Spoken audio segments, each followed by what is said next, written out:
Welcome to ModCast, a civilization podcast focused on game modding. Rob, R8XFT. T. Pangolin. Jan Baruta. Alpha Shard.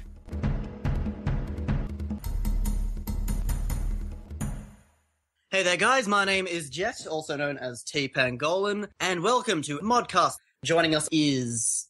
Jan Baruta. Alpha Shard. Rob, R8XFT. Now we have to ask ourselves, now what? What do we do from here?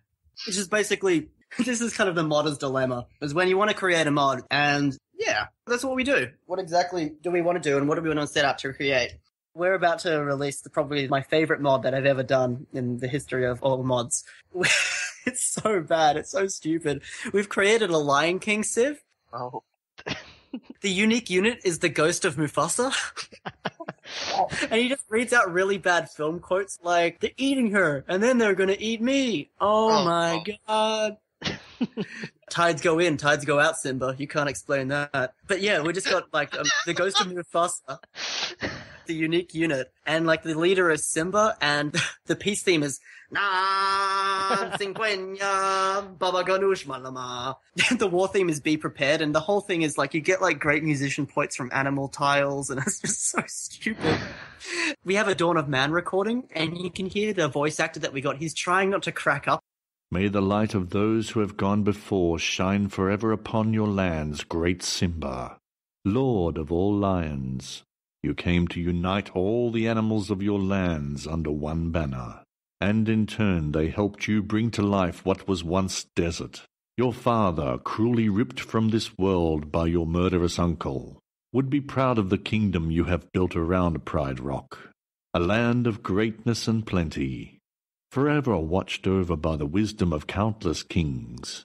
By your will has the desert blossomed into a land of life, and every animal from the lowliest mouse to the most high-born of lions can share in its peace and prosperity.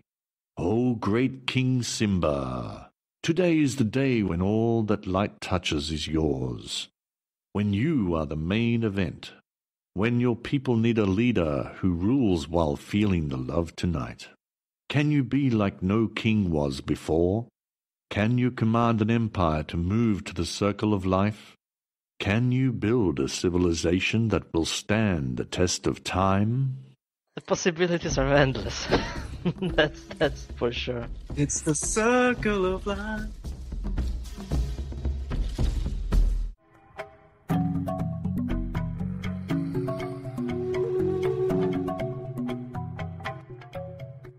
Last modcast, we had a little discussion afterwards, and we wanted to talk about if there were going to be another expansion pack, which we pretty much know at this point that it's not going to be another expansion pack for Civilization 5, what we would like to include, and what would be the ideal sort of mod components that we would like to throw together to make the ideal expansion of Firaxis level quality.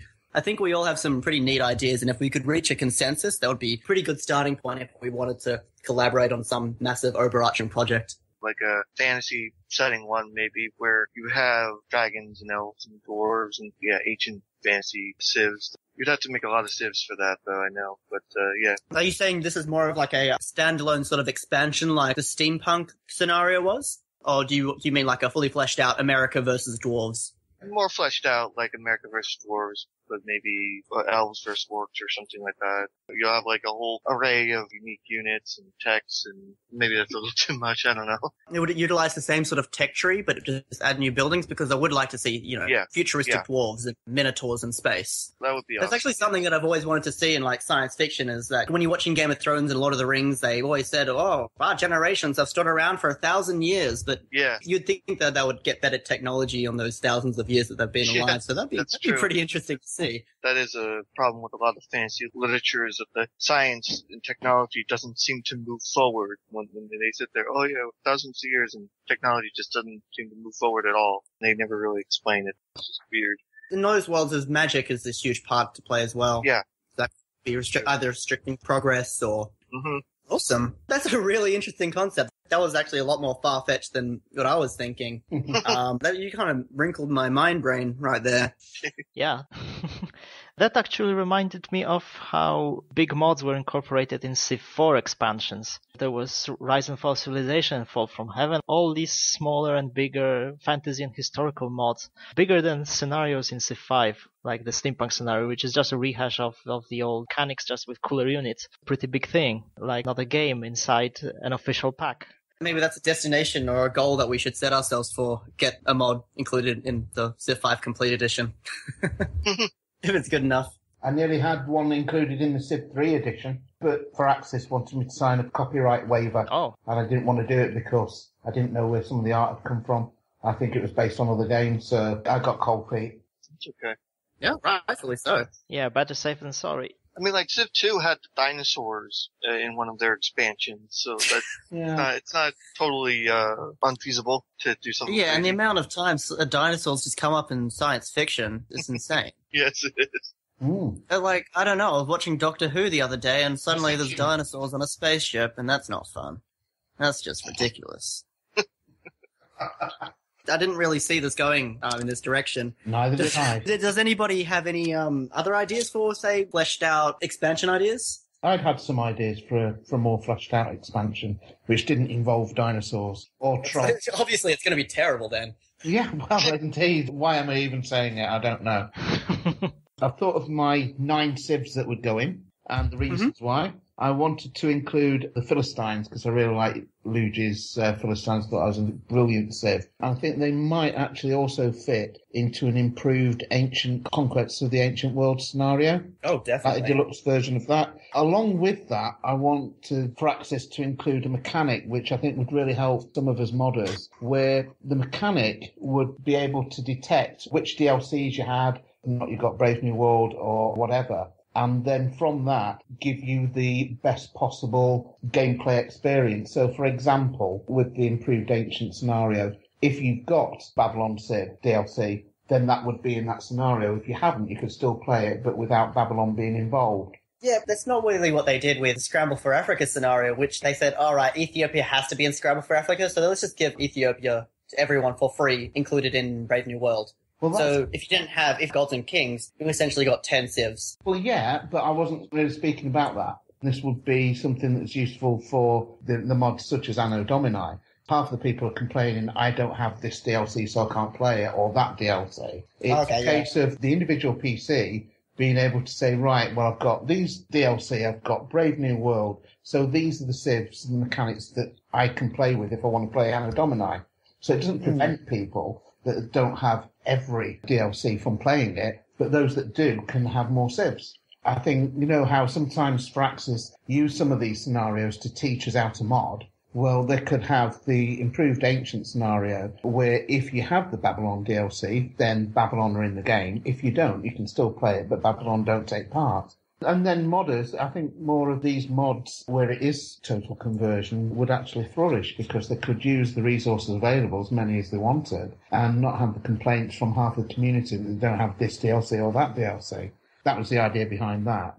I'd like to have the Sioux and maybe the Tupi in, do some sort of scenario based on Native America, very similar to what Plotinus did back in Civ 3 with Rude and the Dragon. So basically it would be half of the scenario would be spent building up your Native American civ with the knowledge that the European powers were about to hit, but you couldn't play European power. It's purely based on building up the Native American power. I don't know how that sounds. Yeah, it'd be interesting. I mean, that kind of ground was covered in Conquest in the New World. But no, I would really like to see that happen. It kind a of geopolitical sort of true start location map. I mean, I don't know if you guys were around for Civ 3 and Rude and the Dragon, but in that one it was actually British civs waiting for the impending invasion of the Vikings.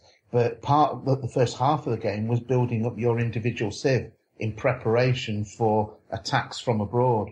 And it'd be a very similar sort of idea, I think, for the Native Americans. I'd also like to see a scenario based on Rome's enemies, Rise of Rome, and a really good one, which would include a couple of my other civs, Illyria and the Goths. And then I filled out the other civilizations with some that I really liked from what was currently available, like Australia, the Khmer, Belgium, and also I'd be quite interested in the Ashanti making an appearance at last. I think that there would need to be a mechanic for unused faith. faith is something that builds up and builds up in the game, and then somewhere in the game you don't really need it anymore, and it's still sort of being created. So it'd be nice to have something for that, and also a mechanic where you can have mutually exclusive civs. So like GFD has brought out so many different versions of Russia, for example, and Carthage and Poland now, where you can set it up if you wish, so that if one Poland was chosen, then Poland wouldn't appear with a second version in the game. So there you go. That's me. Sweet. There's a mod called Really Advanced Setup and a mod for it that allows to create groups of civs that, for example, only one civ from every set group will be chosen on the map. So yeah, it's a bit tedious, at least for me. So a kind of official mechanic for it would be really appropriate, I think. Yeah, definitely. What about the faith idea? I don't know if anybody else plays the same as me, probably, or much, much better than I am. But I find that try and play for faith and getting a religion going. But once I've got the religion going and I've bought all the buildings that I can, then I've still got this faith that I'm accumulating that I can only use for great people, which at least I can use it for something. There just needs to be more purchasable faith options. Yeah. Because currently, once you hit the industrial era, all you can do is use faith to buy particular great people based on what policy trees you've filled out. So if I finish all of tradition, I can get my great engineer using faith. But is that something that you really just want to be doing and falling into the pattern of doing, or do you want to create new options for people to go down? So it's not just sort of standard. It could be that you create a building whereby the faith that's created in that particular city is changed to science or gold or something else, culture. Yeah, that would be excellent. It's just a thought. Right now, what can you buy with faith is limited to the religious beliefs you take, and they are usually not the best choice available for your religion. So you're pretty much locked out, for example, from buying universities with faith when you don't go piety and take the Reformation finisher. Yeah. Or when you don't choose holy warriors or something like that because you just had to pick tithe or mosques or any better belief. I go down the route generally of getting the mosques or the cathedrals or whatever, and then getting sacred sites with my Reformation belief. So go on the... That's basically +2 tourism per exactly. building pad. Then you just spam cities everywhere and just get so every time you get one of these buildings, it creates even more faith. So, you're getting so much faith, and then, like you were saying, Jack, you can only spend it on great people in the end. And I guess it's good that you can spend it on something, but it'd be nice to... It seems a little bit unfinished that you can't spend it on something else. Yep, totally agree. I thought about the theme of the expansion. What could it be? For example, with Gods and Kings, we had the religious theme, and with the Brave New World, we had the tourism and trade routes theme. What is lacking in Civ 5 at the moment for me is better control over your internal politics, like setting up your desired government type other than the vaguely named policies and the choices there. I would like for it to be more active. Like when you choose monarchy, you have various array of decisions that you can make as a monarch. Or when you choose republic, which has other benefits, you have to deal with the Senate or something like that. I recall that there was something like the Senate in Civilization 2. For example, in a democracy, you couldn't declare war if the Senate didn't allow it. As far as I'm concerned, and as far as I know, JFD is going to implement something like that in his piety and prestige. For example, there's only piety being done, like a fleshed out religion system with state religions, although there's no other methods of spending faith yet. But the prestige system might be covering the governments. I've never actually thought of that. That's a really cool sort of theme, and internal policies and stuff like that, and governmental types. That's something I didn't even think of. That's a really nice one. Because it would really flesh out the game so much more. So you can literally become the embodiment of an autocratic Sweden or the kingdom of the USA. That's a really cool idea. Yeah, because right now with policies, you just accumulate benefits that could be named in any way possible. They can be renamed at a whim. For example, when you would adopt a certain type of government, you would have benefits, you would have flaws of this government, and most importantly, you could switch between them. Like in Civ 4, you could switch between civics to tailor your empire to the need of the era, for example. Because right now in Civ 5, when you're locked to tradition, you can't really change it. You then go liberty or freedom, so you're a democratic monarchy. I used to love that feature that was in Civ 5 that they removed because of complaints, but I quite liked it. It was when you switch from piety to what was it? Rationalism. Yeah, when you switch, your empire goes into anarchy for 2 turns, and I thought that was kind of cool. Yeah, and you have the whole other 3 cancelled out. Yeah. Like there was an opportunity cost. Mm. It's something like that it's missing for me. Right now, the only thing that I can do is fill the void with that particular thing is by Civ names, by policies, and that kind of fleshes your Civ out a bit more in terms of flavor and what type of leader you are based on the choices that you choose.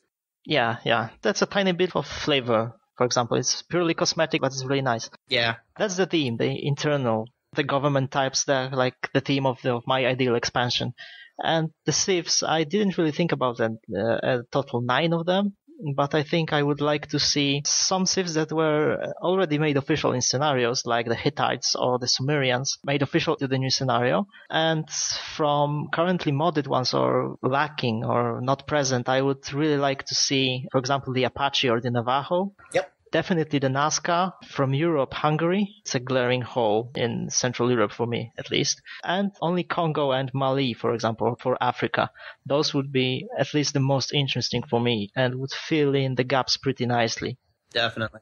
So, my idea. Surprise, surprise. I'm heavily biased, but the overarching theme for my sort of expansion idea would definitely be sort of colonialism. What I really like about Civilization is the fact that you can choose where you settle and you can flesh out your empire, but once you settle those initial sort of 4 cities, you can really sit on your empire for a while and you don't really do much. There's not really much incentive to settle overseas because of that increased policy cost, or it becomes more difficult to manage your empire with all the micromanagement that you have to deal with when you settle on new continents. So I always wanted to have sort of a colonial themed expansion. I would like to see, in terms of colonialism, like more fleshed out barbarian system, because you can see the way that the barbarian system works in Beyond Earth. The aliens, they're so much more flavorful and they're much more fleshed out in Beyond Earth. Yeah. If you look in the XML, the files, you can see that if the barbarians were to settle cities, they already have a full city list. I know some people might get offended that their particular tribe or whatever nation is included in that barbarian list because, you're likening him to a barbarian. So perhaps there could be something that can flesh out barbarians, because if you're going to wipe out barbarians with the plague, it's a bit iffy, but if you kind of treat the barbarians as not barbarians but call them, something else, it might be a better way to go. Or a way to assimilate barbarians like in Roman Empire. So possibilities are there. There's a really cool and flew totally under the radar. Hardly anybody saw it, but Last Sword, thing that's been requested so much and nobody ever really saw it. If a barbarian camp is left alone for long enough, it will develop into a city. And he's created this mod and I played with it and it's so fun because you have to go out of your way to defeat these barbarian camps. Otherwise they will turn into cities and it's great. It's fantastic. Either that, or if they took over one of your cities, then that city could become a city-state of some kind. But yeah, more fleshed out barbarians. That's something I'd like to see. Yeah. There should be an incentive to colonize unclaimed land beyond the medieval era or the Renaissance era. Because right now you don't get anything else than luxury resources in your new place. Yep. And it does feel like another city that you have to build all the monuments and all the libraries to build national wonders. You know how there could be more resources included, but there would be a certain type of colonial resources. For example, things like flax, opium, rubber, and tea. They could be revealed by certain texts that you unlock, but there wouldn't just be base resources that would give you +1 production and +1 food. They could give you certain empire-wide benefits. For example, opium could give you +5 happiness empire-wide, or flax could give you a bonus for producing naval units because of flax's ability to be used for rope. And perhaps the way that outposts are done in Beyond Earth, settles the one tile and then slowly grows and grows and grows and grows around. Yeah, like something for colonial cities, like a completely new mechanic that will somehow incentivize colonizing. For example, like colonies in Europa Universalis 4 work, that when you colonize 5 provinces, it turns into a colonial nation that is your puppet or a vassal. You can't control it directly, but you can annex it later on. And you let it just conquer and colonize on its own, and you don't divert too much of your cash for that, but you get all the resources in return. Later incorporate the colony into your empire, and maybe even with a unique set of buildings that it builds. That'd be interesting. So they can settle like cooperative cities. Yeah, like a governor's mansion, like plantations. I'd like to see that. In terms of civs that I'd really like to see, definitely be Australia. That would be one of them. There's no bias in that decision whatsoever. Yeah, they were considering Australia for a B&W civ.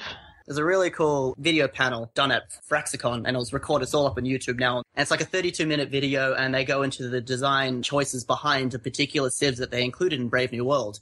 Yes. And they included civilizations like Australia, Canada, and Brazil in that particular process. And using a lot of those civilizations that they listed up, what they did was they grouped them into categories and picked the best of those categories. That doesn't really diminish the second best choices in all those categories. So I kind of designed these sort of 9 civs that I would like to see based around what they didn't include. So post-colonial civilizations like Australia and Canada and perhaps Mexico, because even though they're all sort of colonial civilizations, they're all vastly different circumstances and culture and flavor involved in that. I'd also like to see some pre-colonial civilizations, including perhaps the Sioux. That's a really good civilization that I'd like to see. And the Inuit. African civilizations, perhaps Congo and Mali, that's a really good one. And as Rob mentioned before, the Ashanti could be a fun addition. But I find Congo and Mali, they definitely have a lot going for them in terms of flavor. And they're so different to the civs that are currently in game. And yeah, like you said, there's a glaring hole in the African side of things because it feels vastly underrepresented, that side of the world. Hungary would definitely be a good addition to that. But also to suit that colonial theme, I'd like to see Phoenicia. Oh. Because those were the original colonialists. Those were the original guys that went out and colonized absolutely everything. One of the things that I'd really, really like to see would be a new era, the Enlightenment era, because you go from Renaissance to industrial, but historically that doesn't really make sense. It feels like there's a large gap. There should be sort of something to fill in that gap. You know, Enlightenment era, that could add in new units and fully flesh out transition from Renaissance to industrial, so you don't go from building early frigates to factories right away. But then, you know, with each civilization pack, you also have new wonders. So did you guys have any sort of good suggestions for perhaps wonders that could be included? Yes, I did. Treaty of Kadesh. Oh, yes. I thought possibly the effect would be longer peace periods, maybe. When you declare peace, to sort of elongate that, maybe. It was the first treaty ever between the Hittites and the Egyptians. But on it, both sides, of course, claimed victory. But there was a lot of different reasons for why they shouldn't break the treaty. So it's quite historically quite interesting. Another effect it could have, there's a couple of civs that can overtake the city-states. It'd be nice to have a wonder that you could build and you get maybe one diplomat that could take one city-state over. It wouldn't be the case that all of a sudden a civ could build one wonder and then take over all the city-states, but they could take over one city-state and involve it into their empire if they wished. So like one free Merchant of Venice for yes, something along those lines. Yeah, although you wouldn't be able to make it a Merchant of Venice because then if you'd have to be very careful how it was done because those wonders and whatever mechanics that offer you a free great person might give you one of those by accident. So either you could get that pesky city-state that's the only other city on your continent, or alternatively take over a really strategic trading post the other side of the world somewhere. I really like the idea of that Treaty of Kadesh, though, how it's not an actual physical wonder. A really good wonder would be like an encyclopedia. There is a physical treaty that's been found. Yeah. There is the physical Treaty of Kadesh still exists to this day. Would you rather have that available in the early game? Because you can get the Rosetta Stone and stuff like that in archaeology at the moment. Yeah. I'd like that. You know what that is missing? More flavorful artifacts like that. Find the Rosetta Stone or the Treaty of Kadesh or the Dead Sea Scrolls or just something really ancient and that would feel more flavoring of history. Versailles, missing for me from Civ 4. It's such a big thing that it should be somehow represented. I came up with this before. The ability that I came up with for Versailles, I think it contained 2 slots for great works of art, but it also gave you the ability to ignore World Congress resolutions that ban certain luxury resources, so it wouldn't affect you. That'd be a really cool effect. Yeah, I also had the whole luxury resource theme for that, because it just feels so appropriate. Great minds, man, great minds. Yeah, and the second wonder I was thinking was the Crystal Palace from London. Yeah. From the great exhibition and kind of cultural industrial complex that could be done for that. For example, great works providing production or vice versa. The rate you gain great works that related to production in a certain city or something like that. One of the mechanics that, incidentally, that we haven't mentioned that I think would be good in an expansion is the old plague mechanic. Yeah. So you can have a city that actually just dies through the plague, and another civ can come along and plonk a settler there if they wish. Yeah, we previously talked about this mod, the Health and Plague. The good thing is the groundwork's already there, because the way that religion spreads could be the way the plague spreads. I didn't mean like that.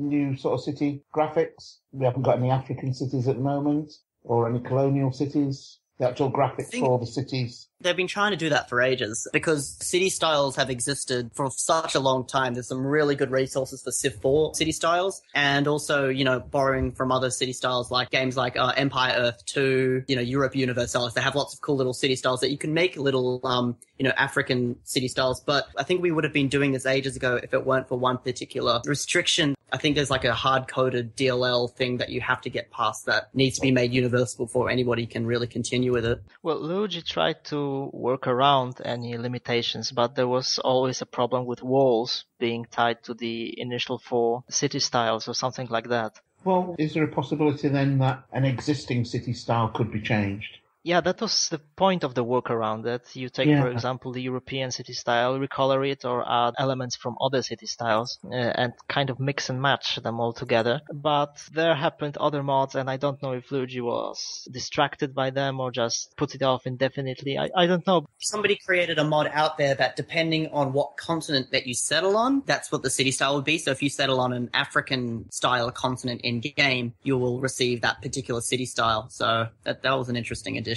Yeah, that's really cool. Any third-party mods that you would like to include in your ideal expansion pack? So I would definitely want to include events and decisions. Yeah, exactly. I was going to say. Events and decisions is non-negotiable. If you're going to make your own expansion pack or curate something that looks like your own expansion pack, because that's essentially what you're doing when you install mods. You're creating your own sort of tailored expansion pack, and events and decisions just fleshes out the game in a way that we didn't really know we needed until it came, and it came with a bang, and it's still only just getting started, and I can't wait to see what the future holds for that mod. Another thing that I'd really like to see, JFD's cultural diversity, which our last modcast, that basically spawned the revival of that mod. So that's something that we've done, right? Modcast. Yay, we've achieved something. Cultural diversity is back. Cheers. And it's awesome. Thanks, JFD. A really easy mod I'd like to see just included in the expansion pack is Tomatek's religions. Yeah. Simply because it means all the civs will choose more or less the religion that was tied to them, because there's so many, rather than just having like the Celts choosing Buddhism, and because they've already had Catholicism chosen, and then Egyptians have to choose something else, etc. To keep the flavor, I also would want to include some kind of ethnic unit models mod to complement cultural diversity, just for the little edge. Yep. And a little more polish. For example, in Civ 4, in the last expansion pack, I think, Beyond the Sword, there were added some very basic cultural diversity and diverse unit models. It's just eye candy, but it's so nice. Another piece of eye candy that is fantastic, and I've started to slowly include compatibility to my mods, which is the unique cultural influence mod. If you're like me and don't really like the whole fact that when you become culturally dominant over another civ, it says that our people are now listening to your pop music and blue jeans, it's now changed, so if you're the Mayans, our people have now adopted your calendar and predict catastrophes for the near future. I predict the rest of your world will also succumb to the influence of your culture. And this guy's done it for every single civilization. So if you're Japan, our people are now buying your kimono and watching your anime. Such a small thing that fleshes out the game, and you don't know why it was kind of ignored.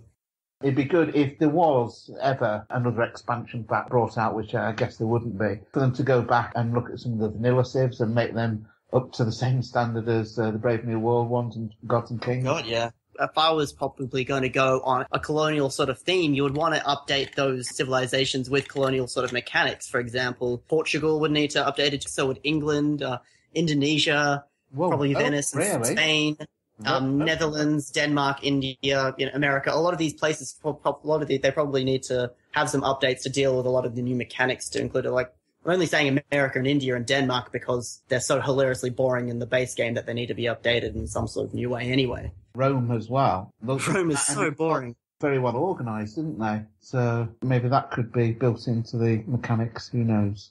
So there's plenty of material for an expansion pack, really.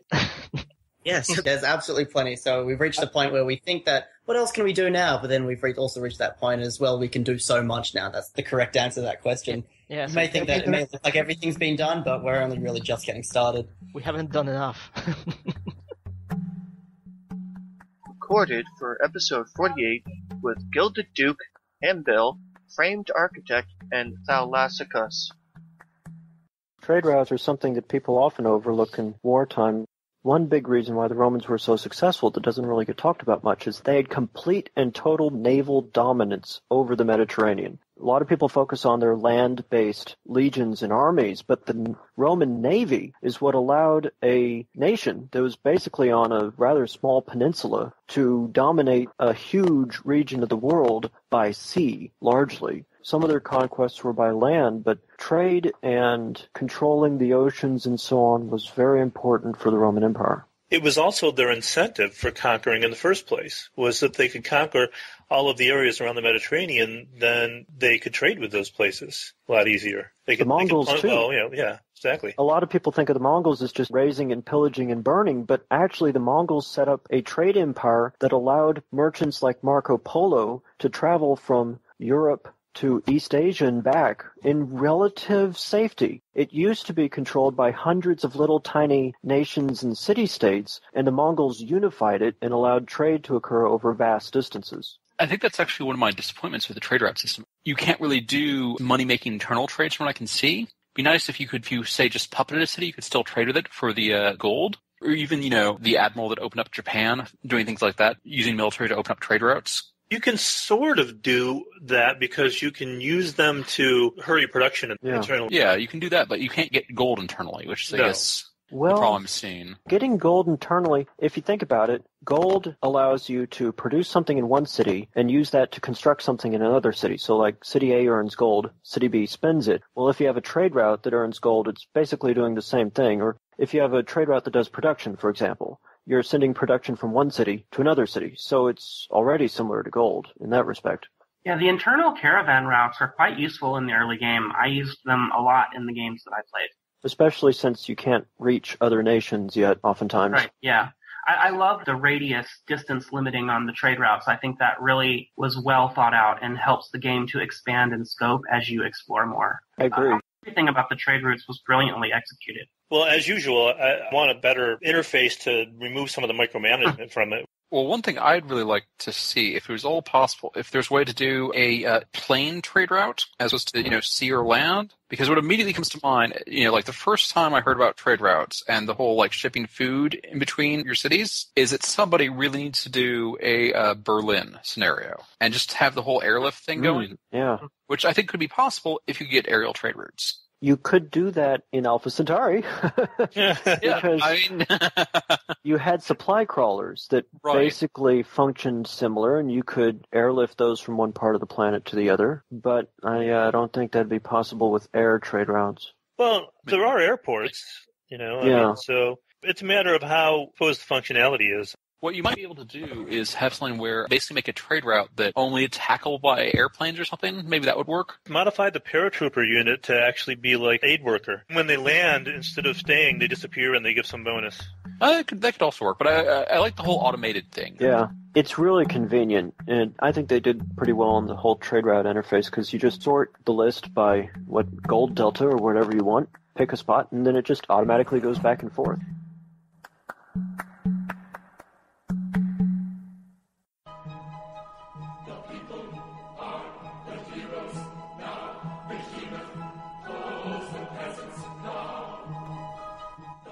I remember Pazarike said he wanted to look at maybe a way that you can make those terrain shifts happen in-game, but I haven't seen anything more about that. As of right now, terrains are only regened on reloading a save game, which is unfortunate. Now, wasn't there something where you could change features but not terrain? Like, basically change, grow a forest or something? Oh, yeah, features are definitely updated, as we all know from chopping forests and stuff hills, like that. Stuff like that is a problem. Yeah, removing marshes, all that updates in real time. But potential mod thing, couldn't you basically make a feature that looks like a hill and then go from there and you have a bunch of fake hills that are really just features? You probably could. And then just, either add or remove them, with workers or whatever else. But if you try to mine it, then the mine is a feature. You can't have two features on the same... I think it would work because you could have, a sawmill on a forest, and that's no problem. That's true. I can just imagine this being like in my Faerun mod, and some wizard casts a spell that makes everything look like hills. Yeah. One of the funniest mods I think ever written was, and a very simple mod, was something W. Howard did, which was he changed it so that when you launch a nuke, when it lands, instead of fallout, you get a forest. So Yeah. basically, it just it's like a boom. You can plant forests all around somebody's city. It's a forest bomb. It'd be awesome if it actually emitted like barbarian units or something. Because he discovered that forest and fallout was a feature, and you could change it to any feature. Nice. Yep.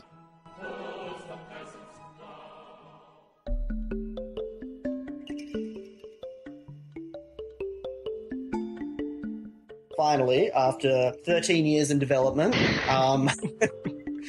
the Polynesia mod, thanks to about 27 different people, has now been released, and it's fantastic. Received a lot of attention on Reddit and on the forums and Facebook and pretty much everywhere you go, and it's nearly universally well received.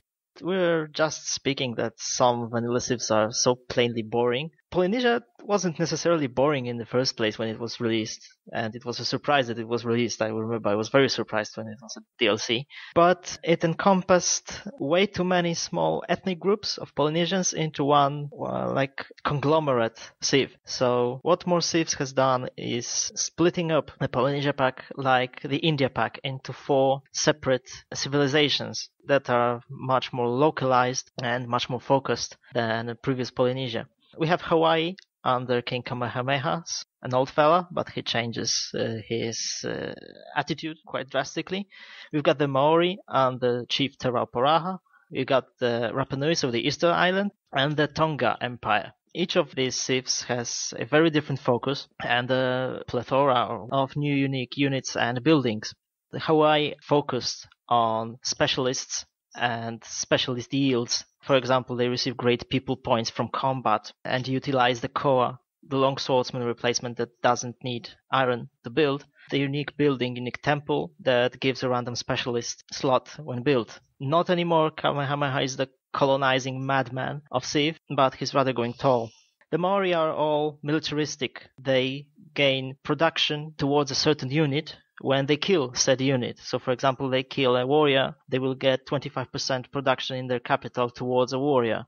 So it's like self-fueling war machine. Fantastic. It also should be noted that since you do that get that 20%, if you kill a whole bunch of Polish winged hussars, a winged hussar will appear near your capital. Yeah, that's excellent. This is probably my favorite civ from the Polynesians. Definitely. Then there's Tonga, who take the mantle of the seafarers and colonizers. They gain more influence for completing city-state quests, and when they meet a civilization or city-state for the first time, they get a random yield, a bonus for faith, cultural gold, or even science. They have a trireme replacement that can enter ocean tiles and gives this ability to any embarked unit that ends its turn on the same tile as this unique replacement. So not anymore the Polynesians have the ability to embark immediately. Instead, they will have to wait a while to get the unique unit. They also have a unique granary that they get the more food, the more sea tiles are surrounding the city with. You want to settle those one-tile islands pretty much with the Tonga.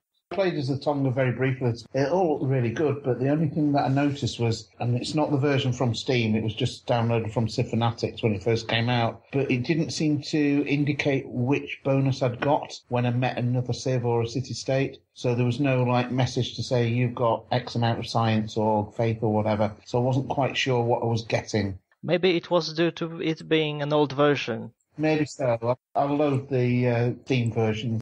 And the last civ from this group, I think the most under the radar really, are the Rapa Nui and the Hotumatua. Their unique ability is that every time a citizen is born, they receive faith, and every 10 faith output of a city, which is quite a lot but not unobtainable, generates 1 cultural great person point, including faith from new citizens. So, like the Maori are the self-propelling military machine, the Rapa Nui are self-propelling faith machine, intended to go tall and also settle a bit larger land masses because they keep the Moai unique improvement, which pretty much stays the same, except for the synergy with the unique unit, which is the Matatoa. It replaces composite bowman. It has +1 sight and +1 range, which is lost on upgrades, so it's really big. But it has a special ability that can be performed on a hill tile adjacent to a coast, and it has to be unimproved. And this unit can collect a Manutara egg on the coastal hill tile. There's a chance that it will happen or not happen, and if it happens, it generates 40 great person points for cultural great people and starts a minor Will of the King Day in the city that is the closest. And then the whole unit upgrades into a better unit called Tangata Manu that is even stronger.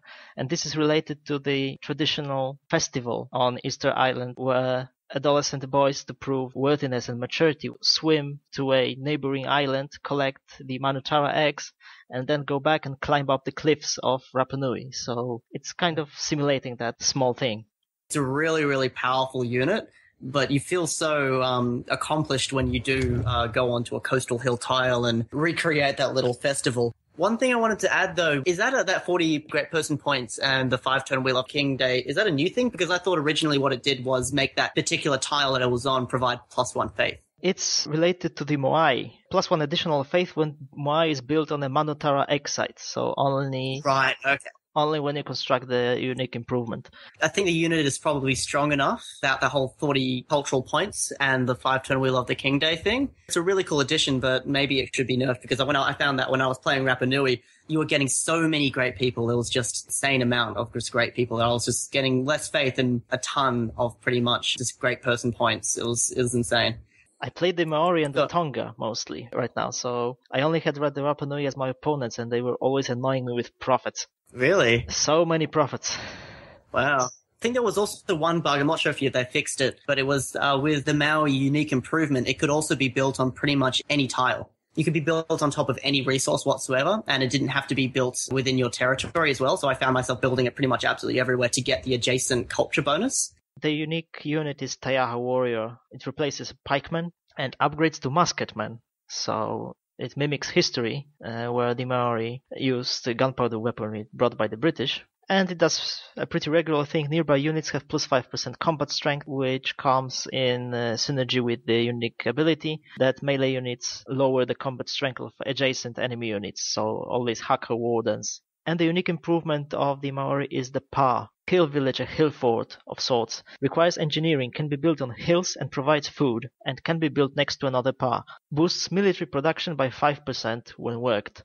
Different kind of a clan castle of the Scots. Whereas the Scots provided +5 experience points to the newly produced units, this one speeds even more the production of units. So really plays into the whole military machine, self-propelling machine that the Maori are. And the improvement model made by Luigi is just plain gorgeous, at least for me. No, I really enjoyed that one as well. The vanilla unique ability of Polynesia, so immediate ocean embarkation, is disabled for all the new civs in normal games, normal like custom games on continents, Terra or Pangaea maps, but on true start locations, because the maps often have only one tile islands surrounded by coast, and in case of Rapa Nui by ocean, all those civs are being given the immediate embarkation back so they can colonize and spread out just as every other civ on the map. So it's been taken into consideration, at least. Yes. Because on custom maps, it isn't a problem because there's a lot of landmass to expand to. But on true star locations, when you have all the Pacific and the islands are all spread really wide, you really need to get off those islands before astronomy. Especially because Tonga and Rapa Nui, they're only on like one tile islands in the middle of the Pacific.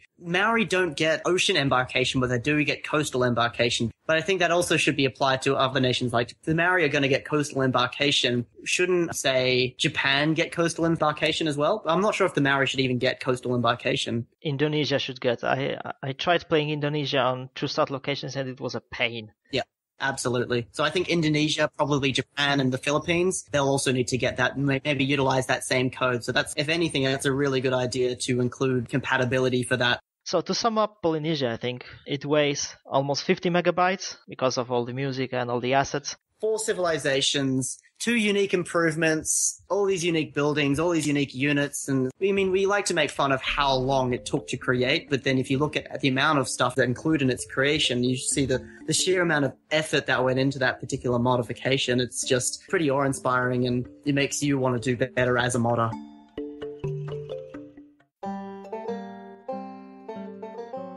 Calling today in North America, the number is 301-637-7659. That's 637-POLY. In Europe, 44121-288-7659. That's 44121-288-POLY. The only thing worse than being talked about is not being talked about. You can Skype us at the Polycast or email us at thepolycast@gmail.com. For more information on ModCast, our sibling shows Polycast, Revcast, Civcast and Turncast, or about Polycast in general, log on to the series' official website at thepolycast.net. I myself haven't acquired Beyond Earth. My thoughts on it was I was wondering whether or not, I know it's set in space and everything, the mechanics could be used for maybe an ancient mod, you know? An ancient mod? Yeah, have it not just peel everything away and actually use the affinities and use the way the tech web goes, etc., and do something that isn't spacey with it. Have a complete change. You're blowing my mind, brain. It will happen. It will happen. One thing that we were talking about on the Civ 3 podcast a few months ago was somebody had an idea back in the times when Civ 3 was popular of having like a, not so much an ancient mod, maybe sort of medieval mod, but having the world based on how they believed it to be. So there would be real civilizations, but there'd also be dragons, and flat Earth, etc. And maybe some of the elements of Beyond Earth could do that. That's crazy. They're sort of the first mods that you would kind of like to see come out. Not the immediate future, but sort of the near future. Because if you look at Civ 5 at the moment, we're in our modding renaissance. And we're just pumping out mods like there's no tomorrow. And it's a really good time to be a Civ 5 modder. But do you reckon it will take the same amount of time for that to happen in Beyond Earth? Will everybody just start moving up Beyond Earth and it will happen a lot sooner? I do think that'd be quite a rapid rise because part of the problem with Civ 5 was everybody was learning the mechanics, everyone was learning how to mod it, and Beyond Earth is very similar.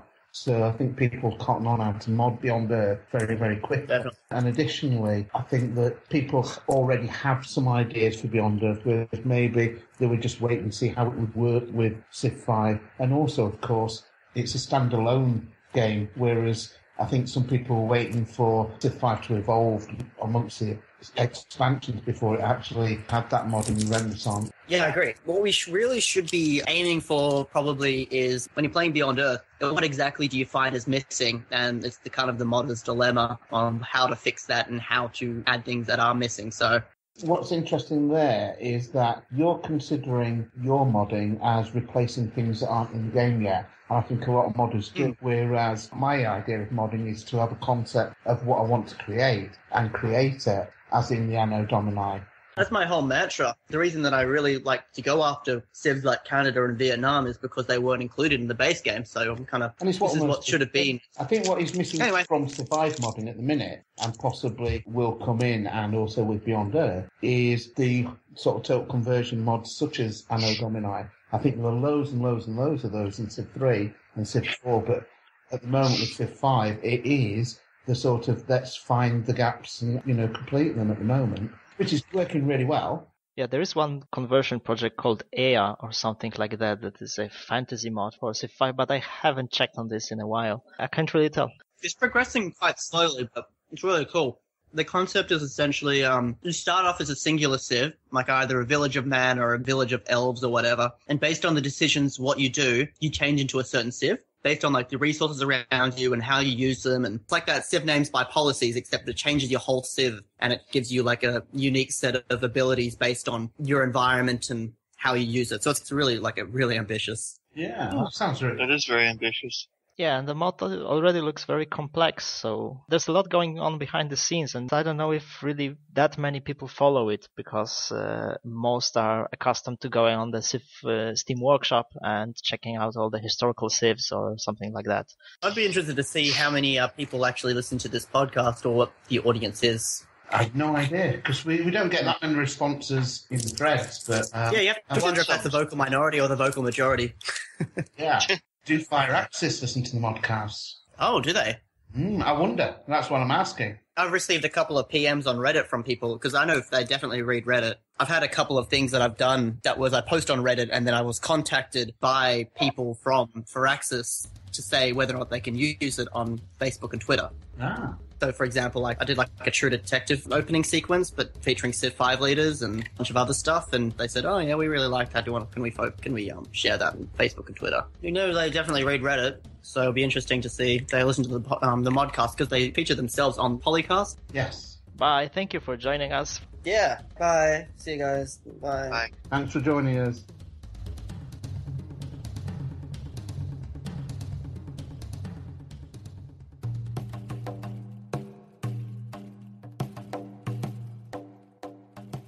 You recording, by the way, Scott? Yes, I've been recording the entire time. Oh, thank goodness for that. I mean, I have been, but you know how reliable my system is. Yeah, I'm recording as well, and it seems that it's recording properly. So yeah, we're good to go. Okay.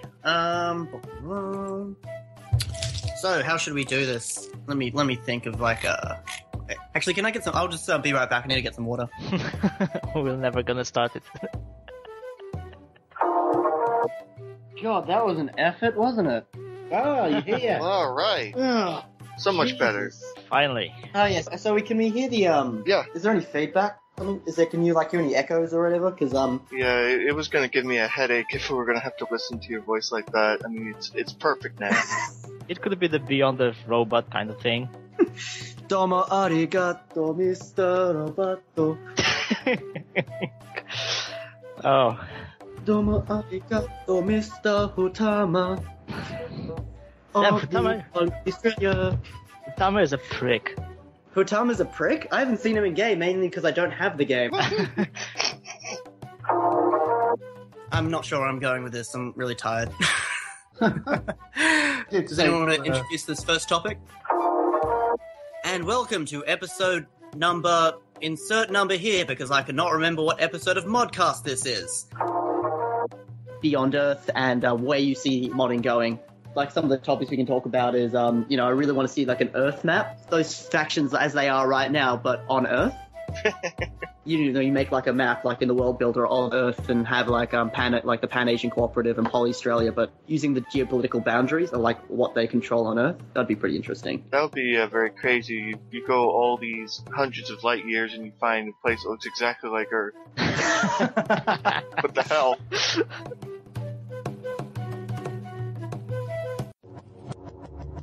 Record date October 26th, 2014.